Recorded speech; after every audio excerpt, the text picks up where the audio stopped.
নমস্কার বন্ধুরা, কেমন আছেন সবাই? তো আজকে চলে এলাম একটি নতুন ড্রাগন গাছের ভিডিও নিয়ে। তো আপনারা তো সকলেই জানেন যে আমার গাছে টোটাল 3টে ফুল ফুটেছিল। তো সেই 3টে ফুলই ড্রাগন ফলে রূপান্তরিত হয়েছে।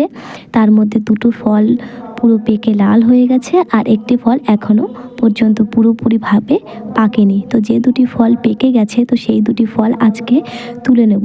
তো দেখতেই পাচ্ছেন সানবি চলে এসেছে ফলগুলো ছেঁড়ার জন্য। ও আমাকে আগে থেকেই বলে রেখেছিল যে ফলগুলো কিন্তু পাকলে আমি নিজে হাতে করে ছিঁড়ব। তো দেখুন যে ফলগুলো ছিঁড়ে নিচ্ছে। আমি পাশ থেকে বলে দিচ্ছিলাম যে তুমি এমনভাবে ছেঁড়ো যাতে তোমার হাতে কাঁটাটা না লাগে। তো এটা হচ্ছে আমাদের গাছের এবছরের প্রথম ড্রাগন ফল। মানে এর আগে কখনো এই গাছগুলিতে ড্রাগন হয়নি, প্রথম হলো আমাদের বাড়িতে, প্রথম ড্রাগন হলো।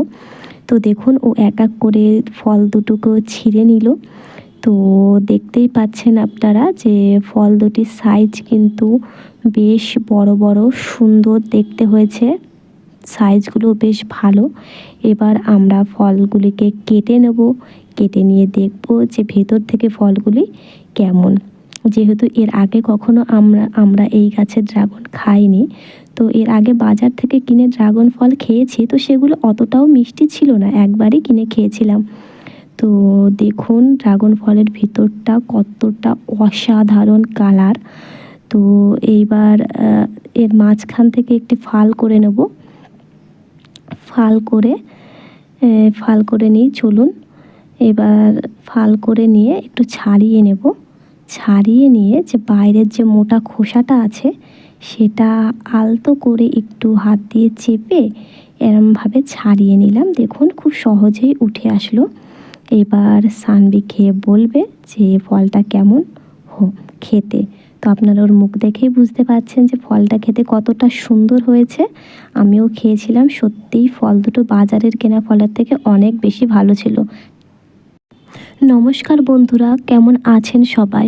তো আজকে চলে এলাম একটি নতুন ড্রাগন গাছের ভিডিও নিয়ে। তো আপনারা তো সকলেই জানেন যে আমার গাছে টোটাল 3টে ফুল ফুটেছিল। তো সেই 3টে ফুলই ড্রাগন ফলে রূপান্তরিত হয়েছে। তার মধ্যে 2টো ফল পুরো পেকে লাল হয়ে গেছে, আর একটি ফল এখনও পর্যন্ত পুরোপুরিভাবে পাকেনি। তো যে 2টি ফল পেকে গেছে, তো সেই 2টি ফল আজকে তুলে নেব। তো দেখতেই পাচ্ছেন সানবি চলে এসেছে ফলগুলো ছেঁড়ার জন্য। ও আমাকে আগে থেকেই বলে রেখেছিল যে ফলগুলো কিন্তু পাকলে আমি নিজে হাতে করে ছিঁড়ব। তো দেখুন যে ফলগুলো ছিঁড়ে নিচ্ছে। আমি পাশ থেকে বলে দিচ্ছিলাম যে তুমি এমনভাবে ছেঁড়ো যাতে তোমার হাতে কাঁটাটা না লাগে। তো